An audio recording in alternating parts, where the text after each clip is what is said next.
He went on holiday the other day, didn't he, Jake? And Jake was like, did you book that holiday with us? And Jake nearly got a slap. Yeah, we're having some fun with it.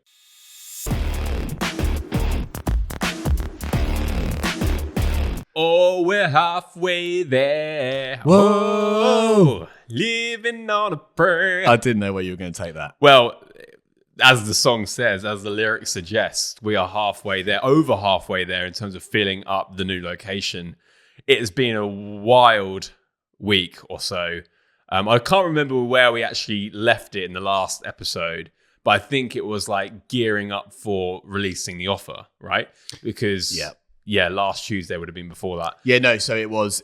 So what it was before everything. No. I'd just taken 11. We just made 11 sales on that Monday, and I told everyone we just made 11 sales yesterday, and we're carrying on today. And I can update everyone. So I sat along with Tom as well, who sat 4 of them. So he's digging in. 50 consults last week of shown, and we closed 36 amazing new challengers. Awesome. Who are going to be joining the challenge, and they will absolutely love it. So that is really exciting. So 36 people joined last week, which puts us about, don't know the quick maths here, but about 60% towards being full, because we're going to take 60 spots to start with. This week, we have about 48 booked-ish. About 56 in total, isn't it? That across the last the next 9 days. Yeah. We're at 37 or 39, one of the two. So I think by the end of this week, Jake, we are going to we are going to fill another studio in 2 weeks again. Which I think this is going to taste even sweeter than the first, because we've done the launch process you think about the actual leading up to the offer being released. That's been like a month, right? Just over a month, maybe. Yeah.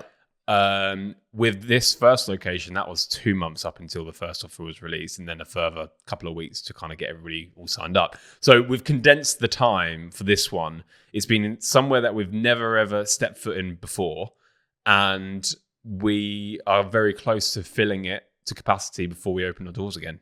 And I hope you guys listening or reading the newsletter or watching YouTube, whatever you're doing, I hope you've enjoyed us documenting this, because we've enjoyed, as Drake says, we've enjoyed putting it on for you. Do you know what? It's like these conversations are as much for everybody listening than they are for ourselves, because I just think, how cool is it, like, in years to come, that we can listen back to these episodes, our kids to listen back to these episodes as they grow up, and to kind of see what the origin story was.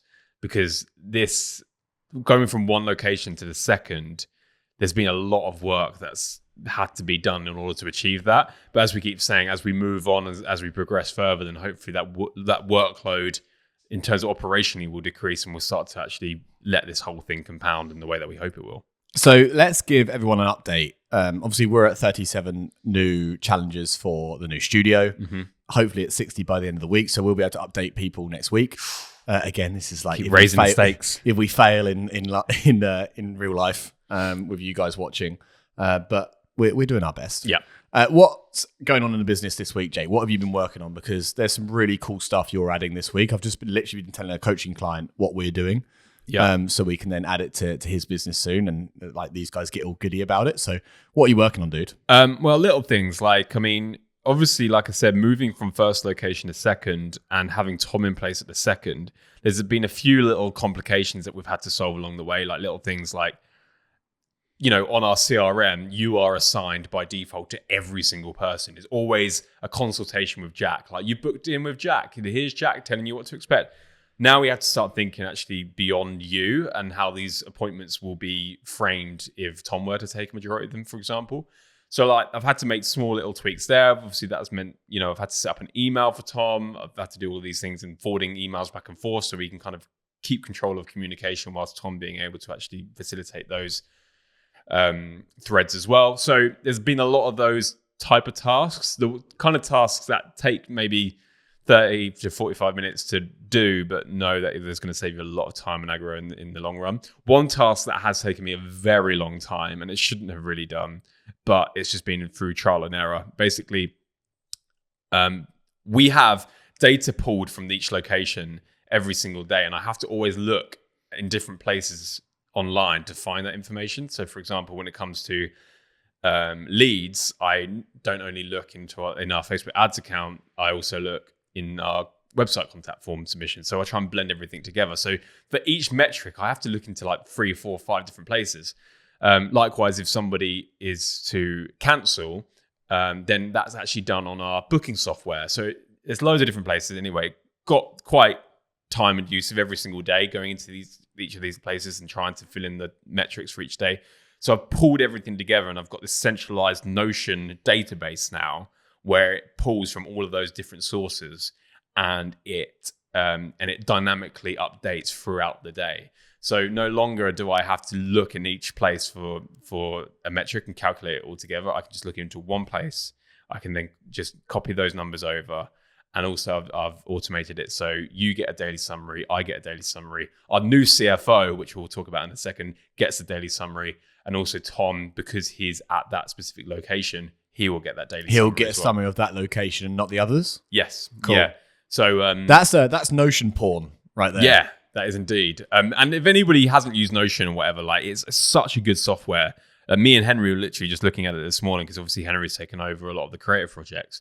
So having everything all in one place, and that's been one of our biggest things that we wanted to focus on this month, is having like a wiki centralized on Notion with multiple different views, multiple different permissions, where somebody could theoretically come into the business and know exactly what they need to do because everything's documented all in one place. And we're slowly making our way there. So it's good. I'm going to take the role of the interviewer here a little. So Jake, with those daily metrics and looking at those ads, why don't you just Zapier that and automate it all instead of you having to go in there every day?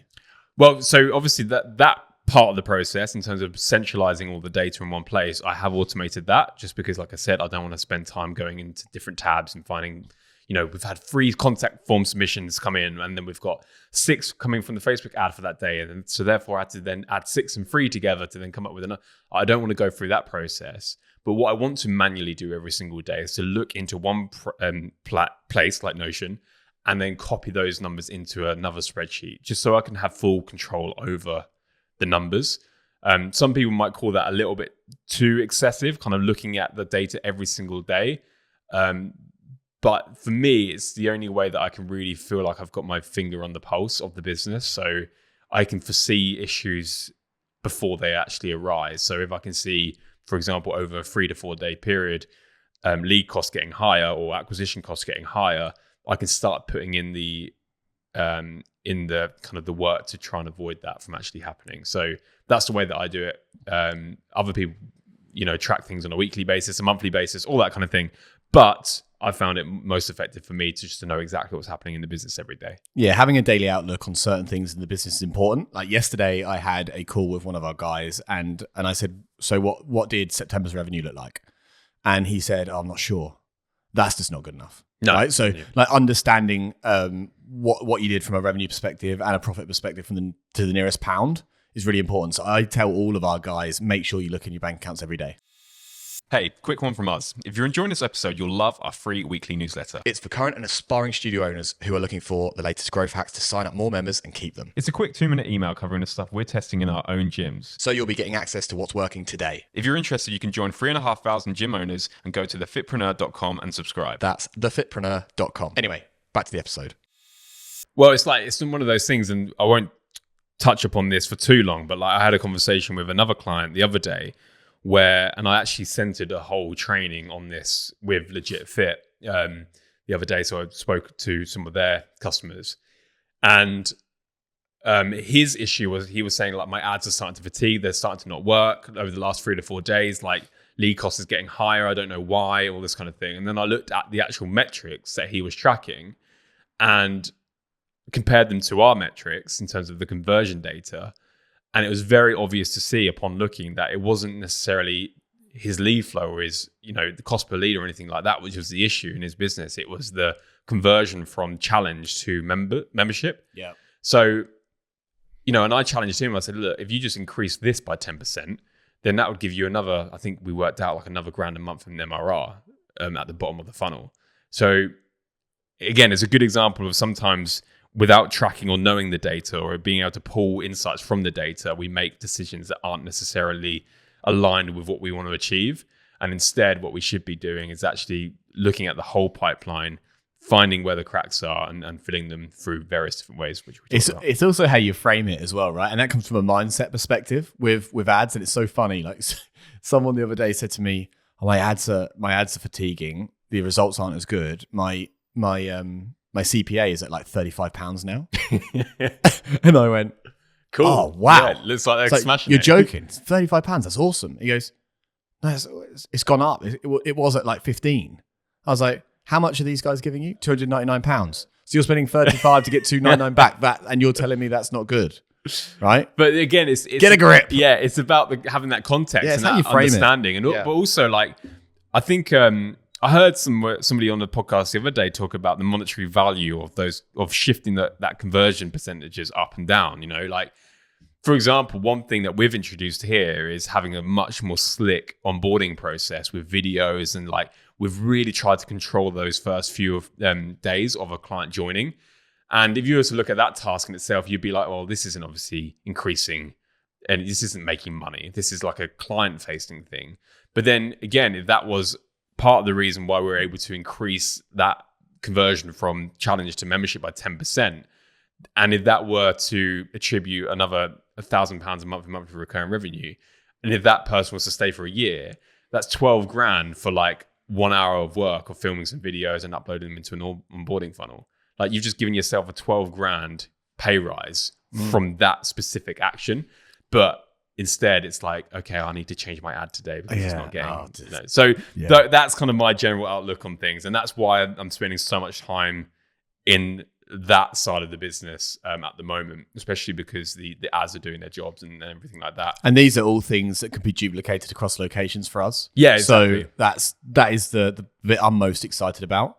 So like I said, I think on a previous pod, going from 1 to 2, I believe is much harder than going from 2 to 4, 2 to 5. Yeah. Now we're going to see if that's true. Well, that's just my general outlook on it so far, because we can duplicate so much across the board, but we have to set everything in place from 1 to 2. But this is also something that I phoned you up the other day, and we had a long discussion about this, about how we have to make sure that whatever we do is in alignment with how we want our lives to be, right? So when we started this location, it was very much like, we want this to suit our lifestyles. We don't want to be stressed and not being able to sleep every night because of certain things going on in the business. We want it to be manageable. We want it to be streamlined, simple, and we don't want to scale too fast for that reason.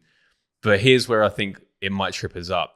Obviously, we're about to open location number 2. Now, we might find that some things happen in location number 2 that, we weren't quite expecting. But on the whole, relatively speaking, it's been fairly simple, hasn't it? In terms of like, we haven't had to change much from how we launched number 1. But what we have done is we've made the business healthier, and we've added more stuff, like I've just mentioned there, systems, infrastructure to be a little bit more robust. Yeah. So from 1 to 2, we've had to improve the business, right? Now we've improved it to a point where now it's probably going to be even easier to go from 2 to 3 because of that reason. So each time we scale to a new location, the business by definition will become simpler to manage because it's had to get to that point in order to scale to a new location. So what happens now if we've always said, look, we'd love to be able to get to like 12 studio locations. Like that's like almost like the North Star. Pretty locally. In the local radius. What happens by the 10th, where actually our workload has decreased because we've been able to generate that leverage over the business, where the systems and everything like that has got to a point where everything was so streamlined and good, where the business could potentially run away from us, and before we know it, we're managing a 20-30 studio locations. I think the simple answer to that, based off all the mentorship that we've had and all the people that we have around us, is it goes from infrastructure to maybe not focusing on that, but focusing on people. Yeah. So managing teams, managing company structures. What does that look like? Because it's not going to look like just Jake and Jack anymore. It's going to look like, we have ops people here, like regional managers, like all of this kind of stuff. And people might be listening to this and going, oh, guys, like calm down, you're on your second, right? But that's where we believe this is going. Okay, so we're building a business to make sure that we can get to 10, 11, 12. So we'll do it. But yeah, I think the focus will become different. It's a little like when you have like a baby, right? And that baby gets to 4, gets to 5, not 5 babies, but 4 or 5 years old, the focus changes. Yeah. And when they're at 15, suddenly the focus changes again, like Yeah. different things to worry about. And obviously that's no different than having a business with multiple locations. But I think that's what's so cool about what we're doing is that everything is kind of, it informs itself, doesn't it? So each step of the journey, we're having to get the business to a point where it can withstand that part. And as I think Alex Hormozy talks about, is the constraints that you reach. And, you know, if we're constantly solving those constraints, then new ones will reveal themselves. And that's when I think if we continue to solve them in the way that we're doing right now, then that's when it can become, you know, a little bit bigger than us. Because at the moment, I think we both look at each other and we can say that without me and you here, it would be still quite difficult to run this business, wouldn't it? Yeah. So I think, just being conscious of that over the time, I think is something that we'll have to challenge ourselves, I think. Let's get on to our new hire, CFO. Yes, talk about people around us that we trust. So I think he won't listen to this. By the way, have any of our family members listened to this podcast? No. I said to Keish the other night, my wife, I said, look, have you listened to some of it? She goes, absolutely not. Thank you, sweetheart. Yeah. Just keep on making sales, Jake, all right? Yeah. We hired a new CFO, people, which is quite exciting. And that CFO happens to be our dad. Now, if you're listening to this thinking, oh, all right, lads, geez, I'll get your dad in, right? Dad hasn't had a career as like a baker or anything like that. He actually has been a CFO before, multiple companies in London. He's built a great career for himself. He's obviously someone we look up to, right? Anyway, I'm on LinkedIn, guys. So follow me. Jack just started on LinkedIn. Yeah, so. I'm going hard on LinkedIn, like telling people the journey, the problems, all that kind of good stuff. So go Jack Cardy and follow me on LinkedIn. Little plug for me. Exciting. This is what I posted, Jake. Should I just read the post? Yeah. Exciting news. Meet our new CFO. And there's a picture of me and the old man. We're thrilled to announce we've brought on a new chief financial officer at Revamp, and it's someone very special to us. Yesterday, we had the pleasure of interviewing and hiring our dad. Now, before you raise an eyebrow, let's clear the air. Yes, he interviewed us, and not the other way around. And yes, we know what you might be thinking. Shouldn't you hire a professional for this role? Well, here's why I believe our dad is just the best choice, but the only choice for growing our business. Here are 5 undeniable reasons why. I'm not going to go into each reason, but number 1 was brutal honesty, right? Anyone that knows our dad knows he's pretty honest, even if it hurts our feelings. Number 2, unmatched experience, tons of experience in that role. Number 3 was aligned incentives. He wants us to do well, Jake. So it's probably good having a CFO that wants us to do well, and he'll look after the money. And I put here, he'll make sure he gives 110% and maybe a little extra for the grandkids. Yes, so that's true. He knows he has that to think about as well. Number 4, cost effective. He's not costing us 150 grand a year. No. Ideal, right? What a CFO would normally cost. We're getting a CFO at a bargain. Well, yeah, we're getting a CFO at a bargain, which is very kind of him. Obviously, we're still paying him a salary. Number 5, family first. So I would rather hire someone from my family than someone outside of the family. I think our relationships work pretty well throughout this whole process, Jake. So, and the bottom line is here, that our dad has a wealth of experience, knowledge, and will drive us to take Revamp to the next level. Okay. So we hired our dad, and Jake's been setting him up on all the systems and all the tech and getting him up to date. And he's doing a good job so far. Yes, he is. I mean, it's quite resistant to technology. During his career, he hasn't probably had to use a lot of the systems that we're trying to involve him in. But he's bought himself a laptop bag. So that in itself, I think, is a good sign that this guy's taking it seriously. So here's the funny bit of this, guys, listening, and hopefully you'll be laughing at this. Dad said, "Guys, I need a laptop." Yeah. And I thought, you've got a laptop? No, guys, I need a laptop just for Revamp work. I was like, there ain't no cloud about when Dad's no saving to the cloud, none of that BS. Okay, no worries, Dad. So, he's awesome. So we got him a laptop. He must be excited about it because we were told by our mum that he got himself a laptop bag. Yeah. So we're happy about that. Yeah. And absolutely thrilled to have him on board. The journey continues. And also it's a full circle moment because, we were in his office when we were kids, doing a lot of his faxing for him. And this was way back in the day where we'd have to recycle paper, We didn't have to. Like, we actually wanted to do this He stuff. hit us with a cane as we did it. Yeah. And we used to do all of his faxing. You remember? Yeah, I do. And it got to a point where we were doing it. And we So were doing badly. it so badly and sending all of his faxes to the wrong people that he ended up sacking us. So hopefully that doesn't happen to him. Yeah, he should be so lucky. Yeah. He went on holiday the other day, didn't he, Jake? And Jake was like, did you book that holiday with us? And Jake nearly got a slap. Yeah, So, we're having some fun with it. yeah, it's all good fun, but he's the best person for the role. So really excited about that. Jake, should I just talk about this week's goals really quickly? Yeah. This week's goals, Tom's obviously taken a lot of our consults now at Halstead. I'll be taking some as well, which is awesome. He's fully trained up and popped his sales cherry last week, which was awesome. The goal is obviously to get to 60 this week. And on the 11th, we have our coaches meeting. Yes. Which is awesome. So we're introducing new coaches. And we're gonna do a bit on that next week. It's a really exciting time. Yeah, let's not talk too much about that now because I think we'll maybe cover that. Yeah, like I said, next week, and then we'll go through all that. But yeah, it's been a good week. We're halfway there. Hopefully, the next time you hear from us, we'll be nearly all the way there. I don't know if, or we'll be sad that we're not. I don't know if Bon Jovi wrote that song, but we'll figure out another song for them. But yeah, in the meantime, have a cracking week, guys, and we'll catch up soon. That's the pod.